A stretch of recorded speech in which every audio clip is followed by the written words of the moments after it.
xildhibaan kale oo federaala oo xisbiga social dimuqraadi ah reer faanta ah la yiraahdo Xuseen Al-Atee shacabka ula kaalmeey نحن إسلاميين.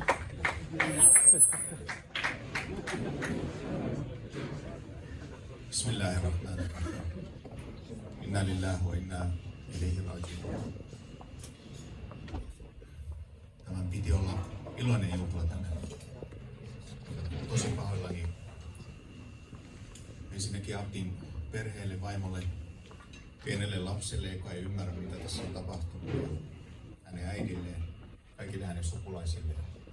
Teille hyvä somaliyhteisö erityisemmin ja suomalaisille ylipäänsä meillä oli isot odotukset Abdin tulevaisuudelle. Me ajattelimme, että